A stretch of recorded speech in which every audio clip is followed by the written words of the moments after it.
Alrighty, guys, welcome back to another episode of the Dee Greene Show. I'm here with Connie. What's going on today? Hi, Dee. Nice to meet you. Thank you for having me here. Hey, thanks for coming on. I've just had so much fun over this. I basically started doing this show live over the quarantine. I just have met some of the most amazing people and just been linking up with people. It's been awesome. Right. Well, we're all trying to keep ourselves occupied during this time. We really are, but I think it's helped people connect even more. Obviously we knew there was ways to connect virtually, but I think it's there's so much stuff going on in our lives that we didn't really do it as much as we are now. So I think it's kind of cool. It's opened up a lot of possibilities for people. Well, it also makes it easier because we don't have to travel to right. conferences or to meet people. We don't have to travel. We can do it from our home. You don't have to say let's go for coffee, or just hey, are you free on the phone? Can we call each other? Right. So love what you do. What'd you say? I love what you're doing. Thank you so much. Yeah, let's get into I'm so interested. I know you had reached out to me via Messenger and you were telling me about what you were doing. Explain a little bit more about what it is that you're doing and how you got involved in that. Well, okay, so I was a college professor. Okay. For 40 years. In Ohio? No, in Maryland. University Okay. of Maryland and Johns Hopkins University. And I used to teach technical writing. And I loved it. And I always inspired college seniors on what to do with their career, how to become noticeable and make yourself visible to the work world. And I was always inspiring students. And finally, I quit at age 68. And I decided to, instead of just focusing my attention on inspiring students, I would inspire myself. Okay. So, and now I'm inspiring other older people who don't know what to do after they retire. So the first thing that I did was I became an inventor with no experience. Okay. Zero experience. And the reason I did it was because I used to go out to restaurants all the time, and I could never read the menu. The print was too small and the restaurant was too dark. And so we had to pass around reading glasses, but I usually forgot to bring mine. So I can't even read this menu. Yeah. So I would usually just ask somebody else to read it for me or just order the special. So I came up with an invention. And actually, here's my invention. It's called Tip and Split. Tip and Split. And what it does is it has a magnifier, so you can read the small print. It has a light, so you can shine it on the menu without the distracting phone light. This is much more discreet. And then you can also, I made it more interesting. You can also turn the calculating device on. You put down the amount of your bill, and then you push enter. Then it'll ask you if you want to leave a tip. So I usually just put 18. That's 18%. And I push enter, it tells me the tip. I push enter again, and it says, would you like to split it? So I put 5. And then it automatically tells me what each person pays. So we just pass this around the dinner table, and it makes it fun and easy. So that was the first thing that I did. And that was quite difficult. So basically everybody, so let's say if you go out with a group of people and you're not splitting it with everyone, you can pass that around and people can be like, oh, now I can read what this receipt actually says. Yeah. And I can type in my bill and I'll know exactly how much I'm going to tip. Right. Yeah, you can pass it around like that. Yeah, so it's kind of a fun device. And there are apps to figure out the tip and split the bill. But most people my age don't really use apps too much. Right. That's how my aunt and uncle are. They're about 77, 78. They never use their phone for anything. Well, we use our phone for talking and maybe. Right. That's it. So we don't really use it for those things. So this is for people like me, my age and your aunt and uncle's age, because I'm close to that. So I invented this product and I've had so much fun with it. Okay. And I actually learned so much about manufacturing, and I'm a little bit weak in social media, but I'm learning it. Oh, I'll help you with that. No You problem. can help me with that? Oh, that Yeah, would be great. I'll help you. That's not a problem anymore. Because of my age, I grew up with a typewriter. So this is the thing that was, so people are like, oh, my age. I'm like, like social media was still around. Like we didn't grow up like driving, but we learned. So it's like, it was still there. Well, it's just like, how much do you want to learn? Right. Yeah. People are like, I didn't grow up with it. I'm like, yeah, you did. You just weren't 10, you were 50, and then you were 60, and then it was still there. But I'll help you with that. But what was the process like so when did you start getting that idea? Was it after you left teaching, or was it like during like a process of your life, you're like, this is like a common issue and there's no solution? Well, I got the idea while I was teaching.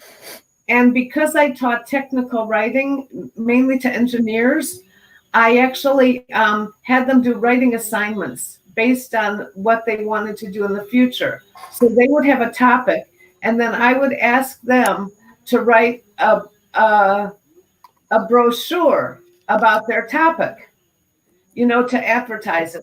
So while they were doing it, I was doing mine for Tip and Split. Okay. And then I also asked them to do an instruction manual because they're engineers. They have to learn how to write it concisely. So I wrote an instruction manual for my product. So I was doing it all the time. But for anybody who's gone to college, you got to know that for 4 or 5 years, you pull all-nighters all the time to get all your work done. Well, I was doing the same thing. I was pulling all-nighters to grade their papers. And I loved it, but I was getting like so anxious to start working on my own product. So I retired. And so that's how I felt in college. What? I said, that's how I felt in college. I was like, man, I was like always doing like side projects. Right. Right. Well, you guys were always doing your projects, but you see, I also went through college and I was still doing the all-nighters, grading papers. So I decided to quit and go full steam ahead with my invention. Did your students know anything about that? You were working on that at the time? Oh yeah, they loved it. And they told me it's not only for old people, Mrs. Inukai, it's also for young people. Because when we go out to drink, we can't read anything. That's funny. And they also said that, now young people are less able to figure out math. They're so reliant on technology. Technology. Oh, yeah. So they just can't do it. So this works for anybody.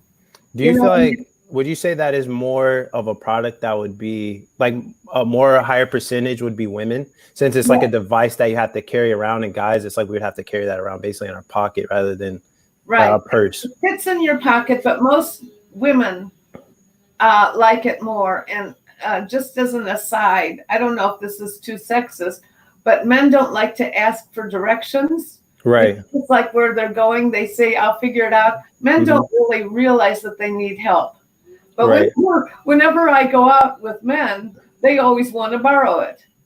It's like, we don't want to ask for help, but if the device, let me see that. Let me take a look at that. It's actually fun. It does all the calculations in seconds.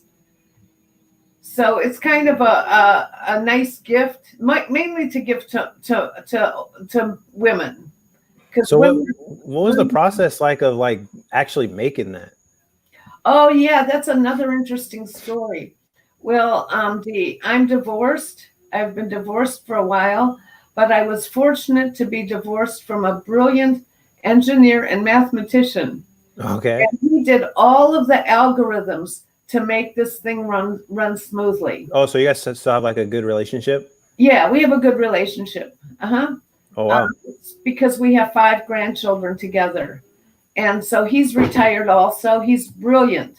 And so he worked with me on this so that because I wouldn't know how to make it, but he made algorithms, to make it run smoothly. So how did that happen? You just approached him one day and were like, hey, this idea I have, can you help me with this? How did that come about? Exactly. That's exactly what I said. I have this idea. Can you help me? And he was just automatically, yeah, sure. Yeah. And he helps me with everything. He's not into social media, but he is into technology. So he helps me with all of that. So I'm So really lucky. how did you get the actual device made? Did he help with that too? No, I found a manufacturer in China.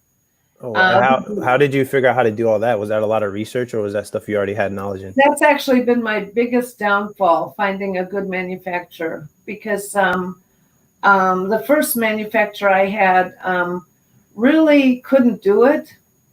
And I actually went to a trade show for new inventions, and I went there with a booth, and my product wasn't done because the manufacturer couldn't do it. And but I kept my booth anyway with pictures.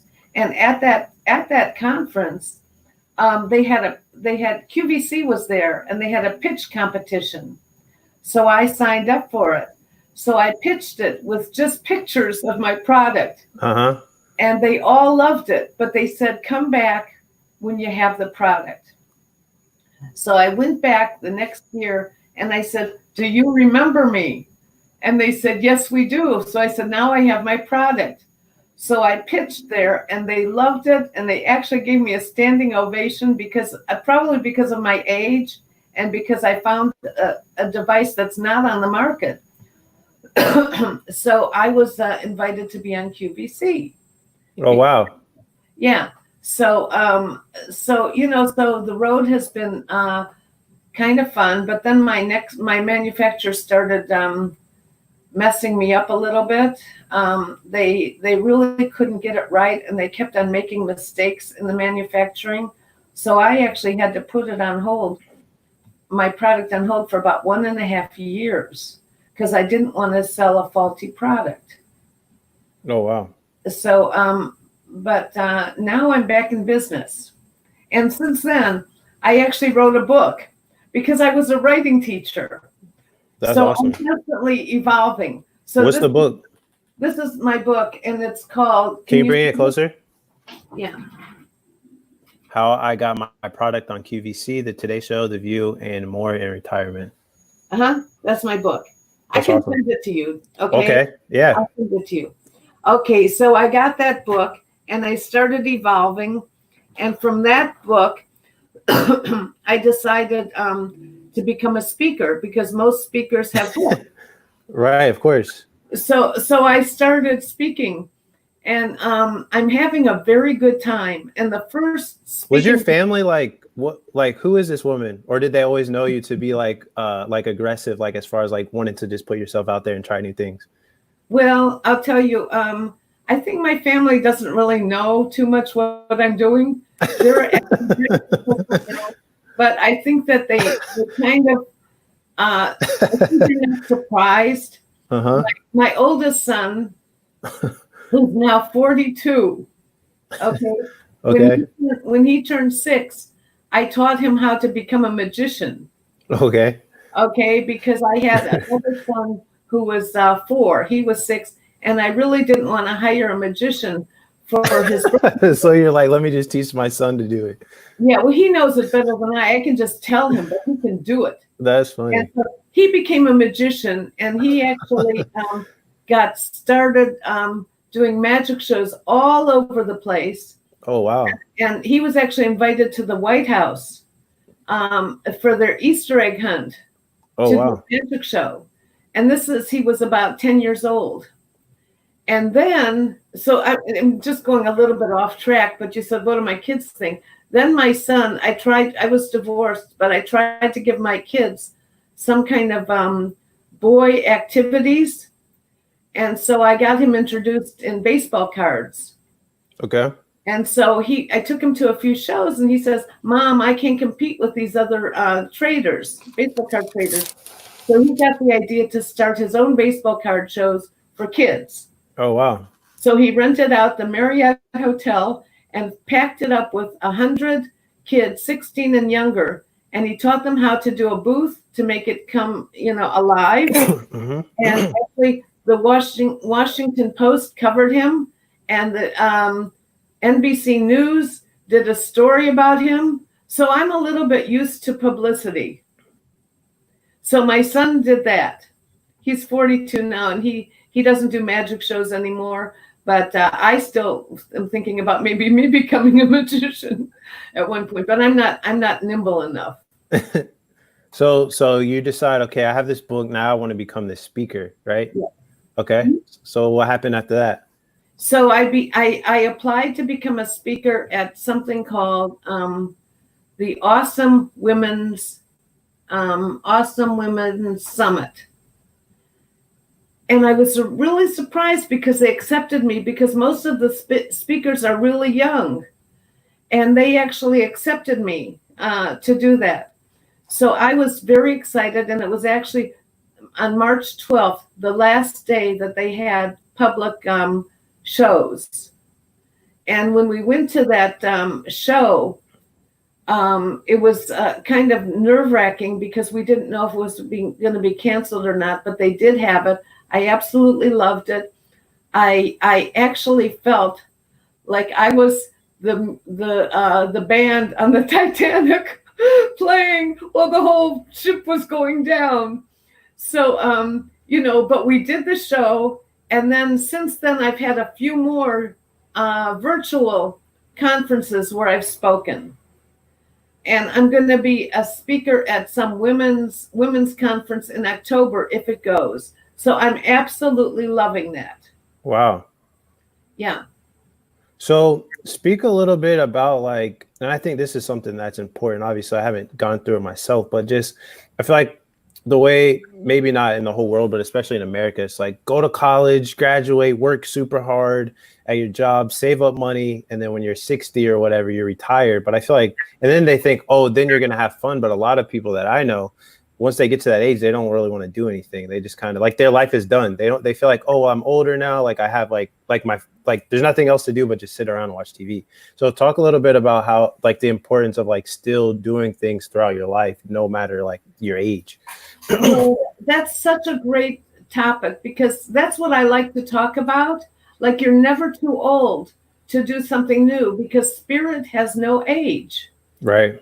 And I still have the spirit that I had when my kids were young, and when I was teaching, and when I retired. I still have that spirit. And so what I like to speak about is find something that's exciting to you, and learn how to do it. Join some Facebook book groups, talk with other people who are doing things. And that's what I like to do. And I am still evolving. Dee. You want to hear my latest? Yes, please. Okay. So I used to be a writing teacher, and I wrote my book. And now what I decided, now that we have this coronavirus and people are sitting home, I actually got the idea when who's the basketball player who died? Kobe Bryant. Kobe Bryant, right. When he died, everybody knows about him. His kids are going to know about him. His grandchildren, everybody's going to know about him. Right. Because he was always in the media. But who's going to know about me? Nobody.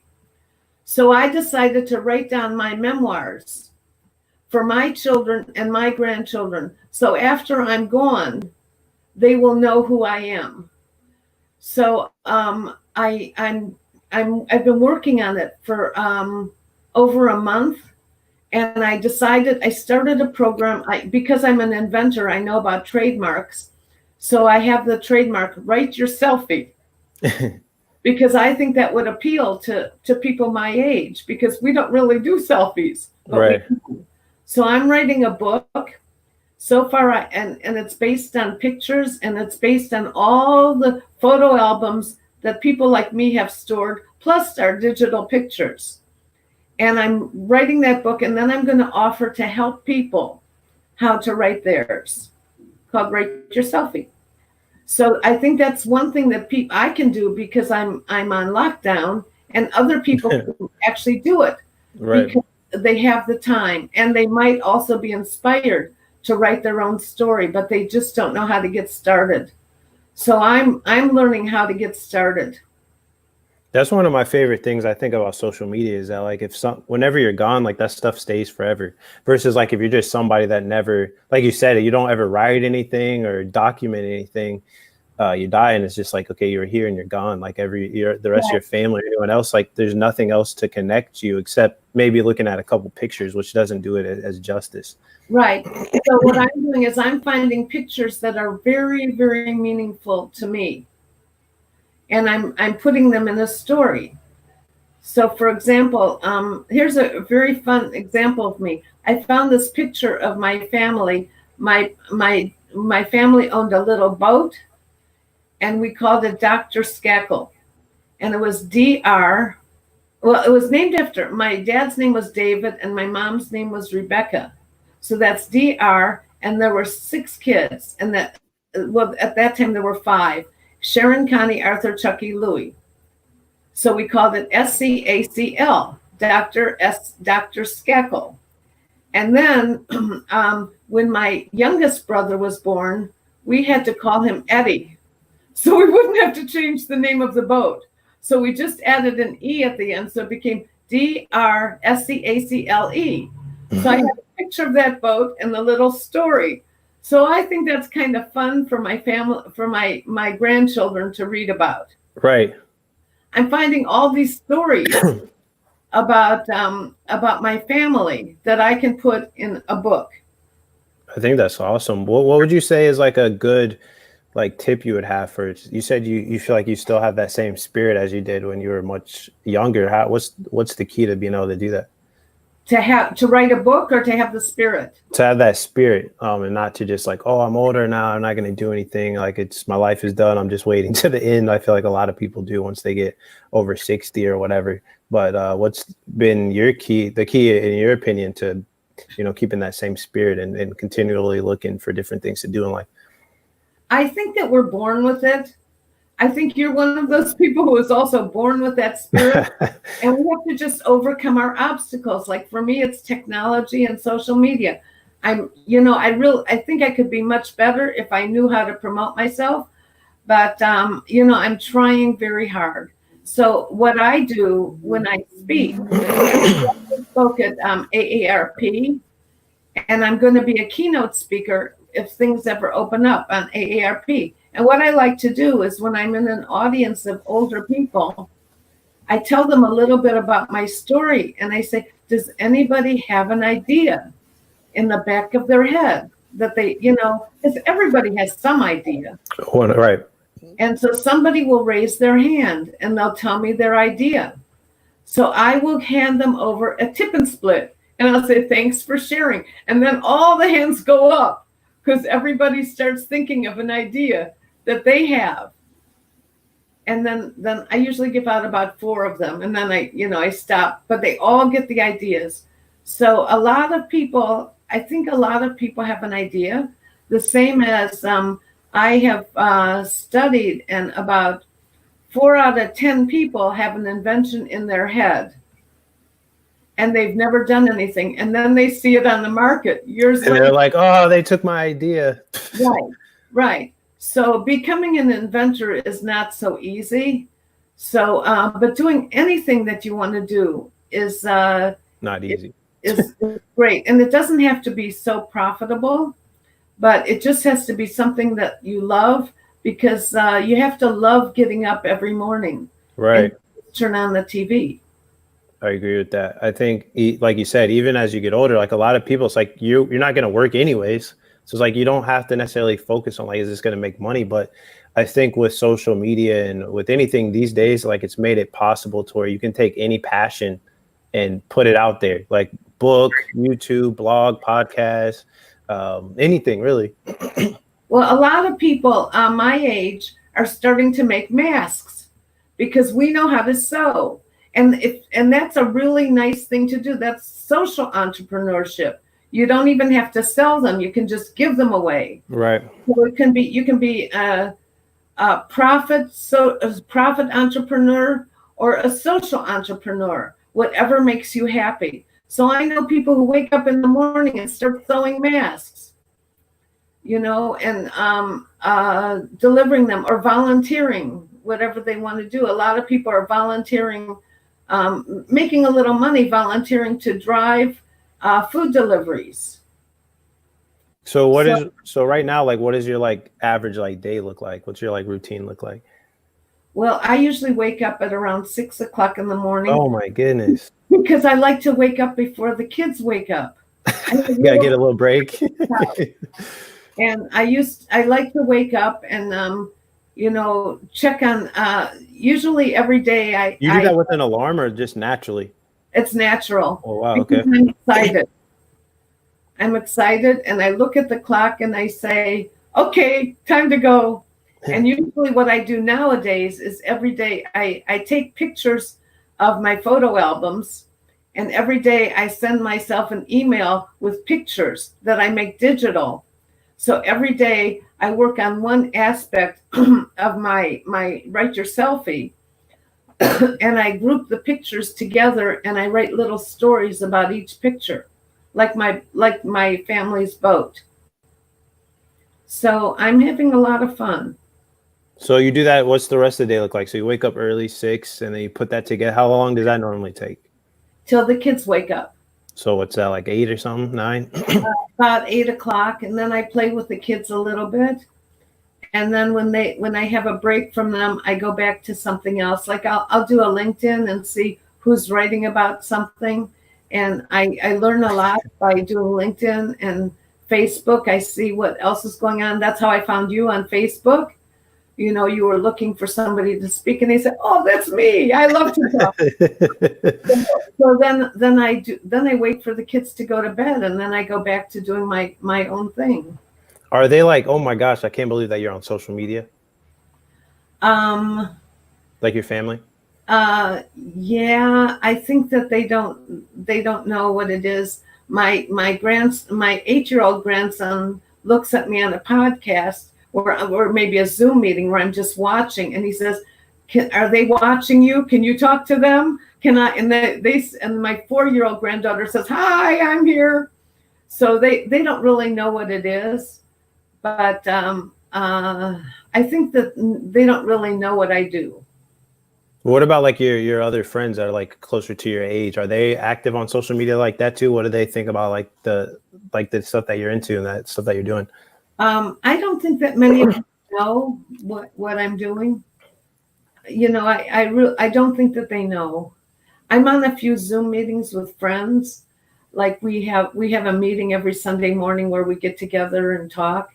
But nobody really, I don't talk too much about what I'm doing because I'm kind of the only one doing that. But I'm trying to inspire other people to do it. That's what we're going to work on. I'm going to help you get there on the social media. Oh, that's great. That's great. So I'm having a lot of fun, and I'm so glad that you invited me on here because my job now is to inspire people like you on what they can do. So I have a few ideas. I became an inventor.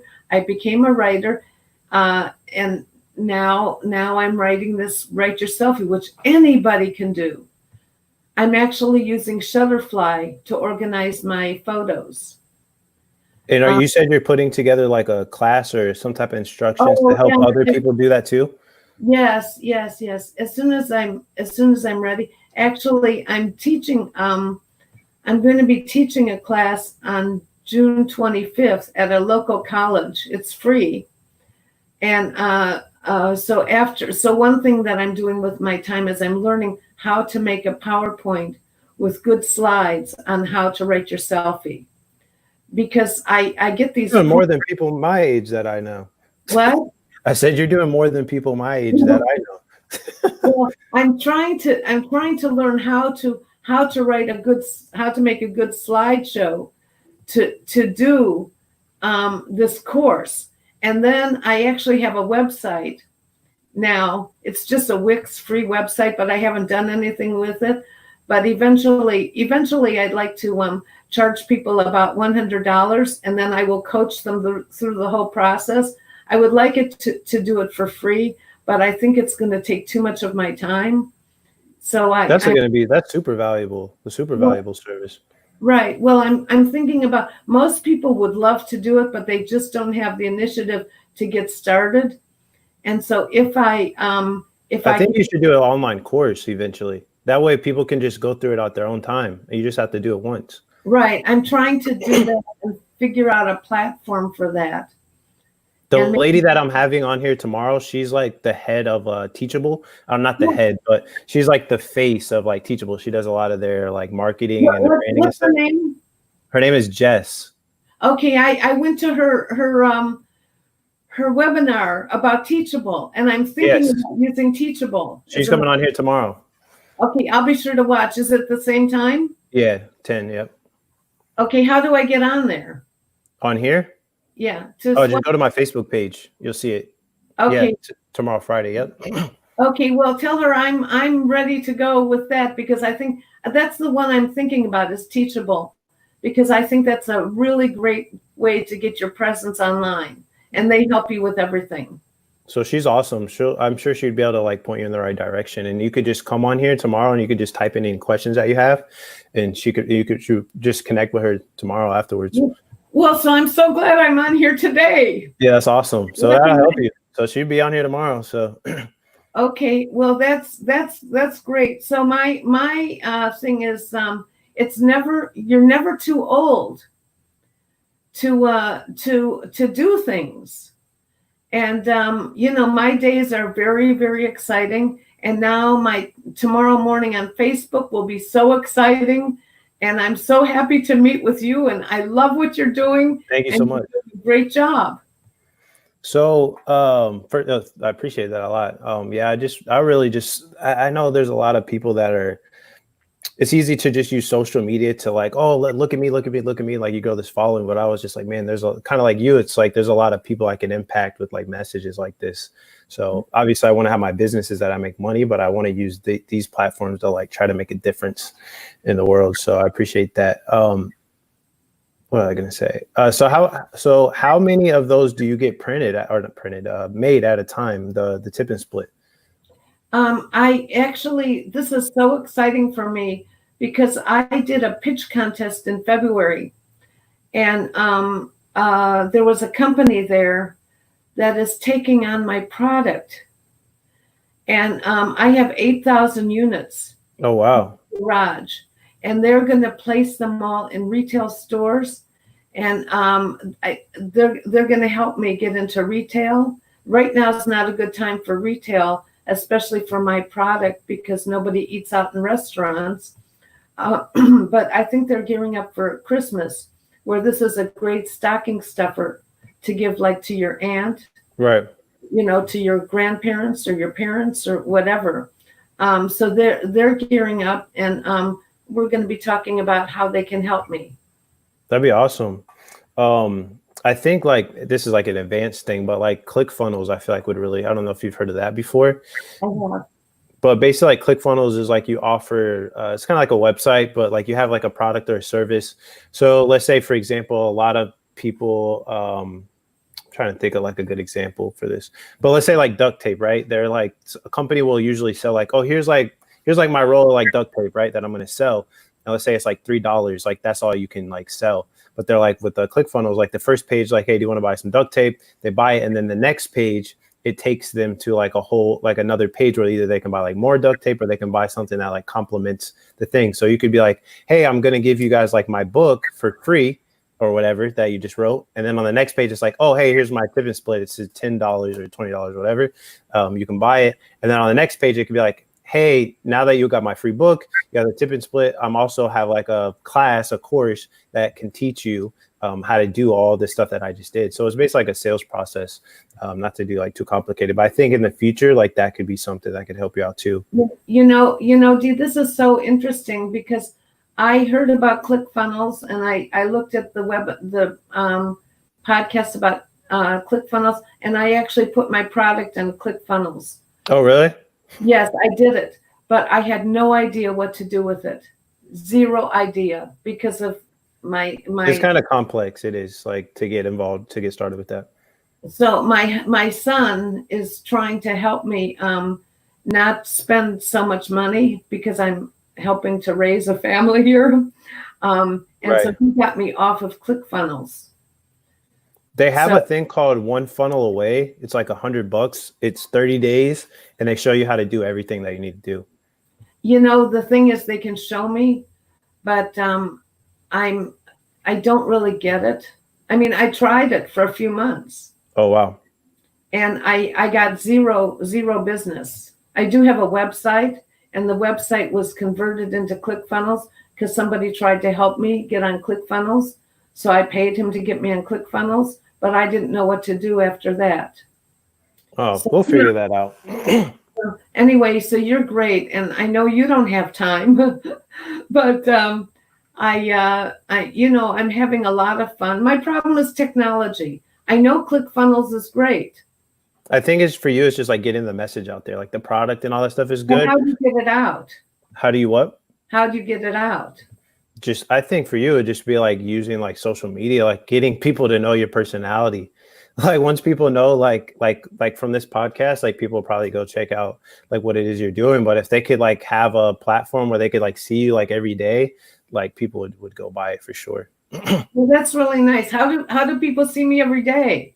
So let's say if you're just like posting on like Instagram and Facebook, like videos or whatever, people like, and you got to think it doesn't even have to be like people your age. Like people my age would just be like, oh my gosh, like look at this. Like I'm going to buy that for my grandmother. Like it's not something that costs like $200. Like they would get it, give it to them. And they're like, I helped like someone in my life. Like people like to do that. So it's just like promoting on social media. And then eventually you'd probably run like some paid ads. That's just like, hey, are you tired of looking at the menu and you can't see? Like, here's like my tip and split that you can get. And then you just send that link to ClickFunnels. So, okay, I'm going to consider all of this valuable information you gave me. This is much more than I expected. So I'm going to send you a link. I don't think I did, but for you and then anyone else watching this, I created a Facebook group called Social Media Made Easy for Entrepreneurs. I was like, I feel like that's the best name.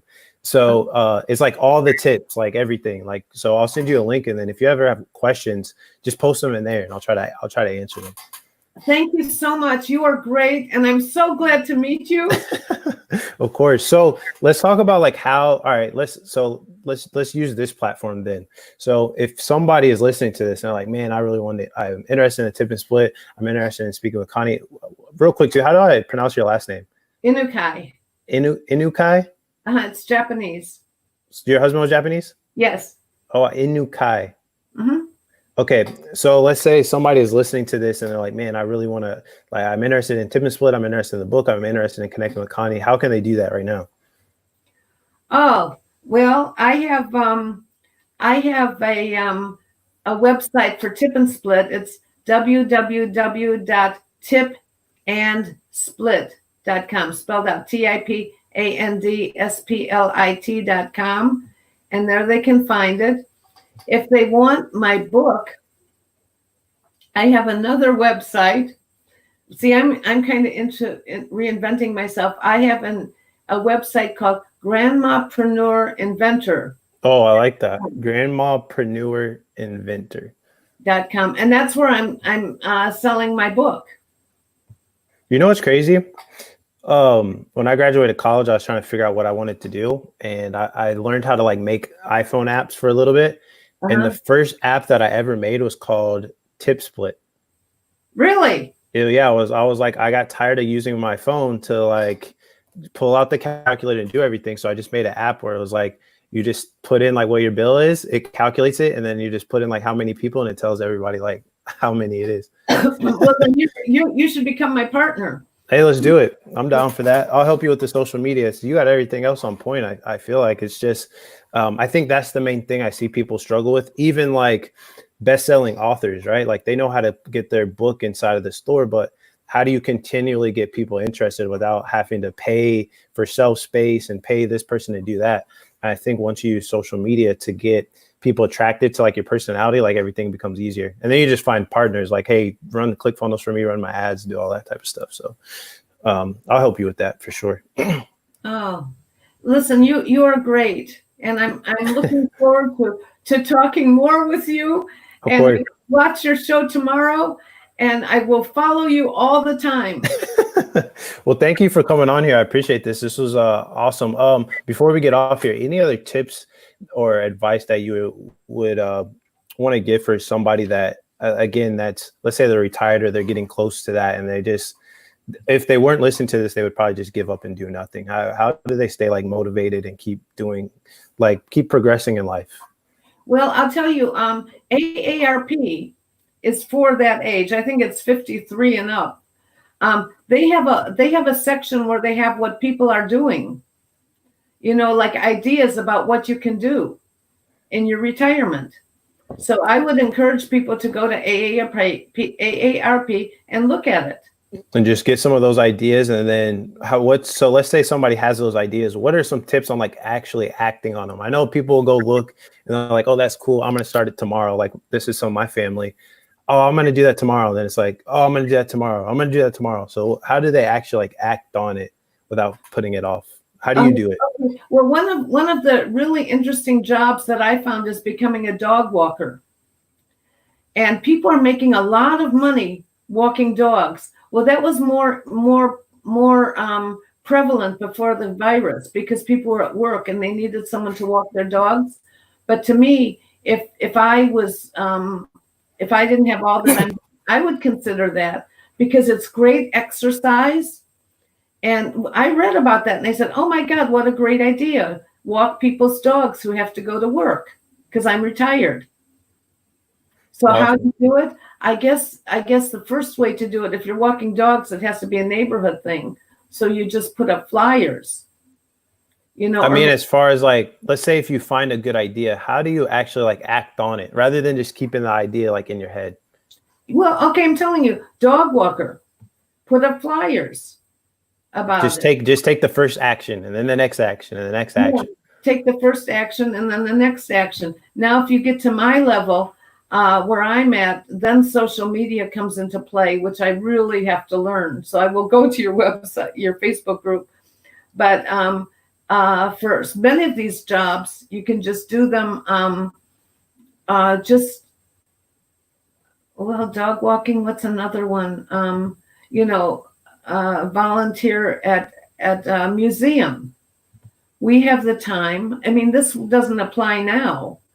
But you can certainly look into it. And the minute the lockdown stops, you can be ready to go. But I think the good thing is, have these ideas, get these ideas. And to get the ideas, get inspired. What I like to do too is like, I don't have it right with me, but it's like when I have an idea, I like to put it down somewhere. I think people just have ideas and then they just let it just go away. It's like, write it down somewhere, keep it. Yep, right. Just like that. I have a little notebook just like that. I have different notebooks.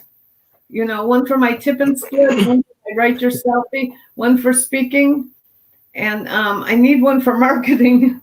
But yeah, I have notebooks with me, and I also have a notebook in my bed because sometimes I'll go to bed and then I'll get an idea and I don't want to come downstairs, so I'll write it down there.